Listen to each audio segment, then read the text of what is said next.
طبیب مسلمان طب از مشهورترین و مهمترین کسب است. امام شافعی رحمه الله گفت بعد حلال و حرام علم را ندانستم که بزرگتر از طب باشد. لیکن طبیب مسلمان باید از دیگران با اخلاقهای اسلامی خود فرق بکند و حقوقهای کارش را به خود لازم بداند. بر سبب کردن درد بیماران و دور کردن غم اندوه آنها از نزد الله تعالی به آنها اجر و ثواب داده می شود.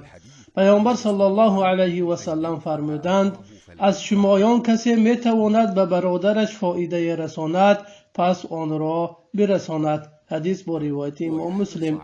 و در کار خود از جهت نظریوی و یا به عمل آوردن اختراع یا فکر نو سعی کوشش و یقین داشته باشد. پیامبر صلی الله علیه و سلم فرمودند البته الله از شما کسی را دوست می دارد که اگر کار بکند و در آن یقین داشته باشد. و طبیب باید از نوترین مقاله هایی که در مجله های طبی و شبکه های اجتماعی از عالمان این ساحه وارد شده است با خبر باشد و هم از کنفرانس های عمومی جهانی که به تخصص او دخل دارد استفاده برد.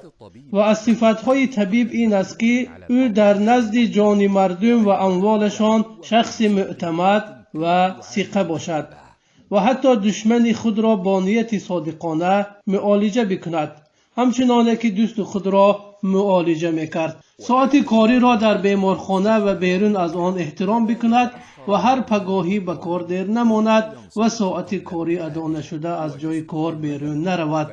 عورت بیمار را بپوشاند، در یگان حالت نکشاید مگر در حالتی که کشادن آن برای کشف معالجه ضرور باشد و سرهای شخص بیمار را آشکار نکند. همیشه حفظ بدارد و کسی نگوید و شخصیت بیمار را احترام کرده به اجازت او کار انجام ندهد و بدن شخص بیمار از خصوصیت های اوست. بنابراین طبیب حق ندارد که او را به اجازتش جراحی بکند و یا در وقتی از بیمار اجازت گرفته نتوانستند باید از خویش و تبار بیمار اجازت بگیرد. و طبیب مسلمان باید پاک و دیندار باشد زیرا حالتهای ضروری پیش می آید که او باید زن را معالجه بکند و زن بیمار نیز به قدر امکان خود را بپوشاند. به طبیب ضرور است که همه آزار مردم را برداشت بکند و مثل که او را از خوابش بیدار میکنند و به او در وقت نامناسب زنگ میزنند. به احمد ابن حنبل رحمه الله گفته شد که حسن خلق چیست؟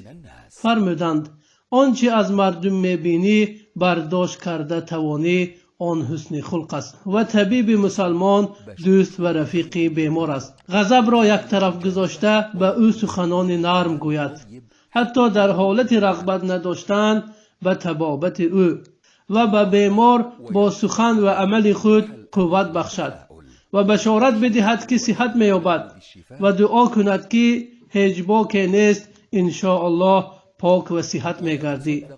و بعضی وقت برای فقیران طبابت بیمز بکند به تلفن‌های آنها جواب بدهد و یا اسباب‌های طبابتی را برایشان دریغ ندارد که این همه ثواب صدقه کردن را دارد. پیامبر صلی الله علیه و سلم فرمودند بر خود و دیگران آسان بگیرید و سخت نگیرید، بشارت و خبر خوش بدهید نه شر و بدی.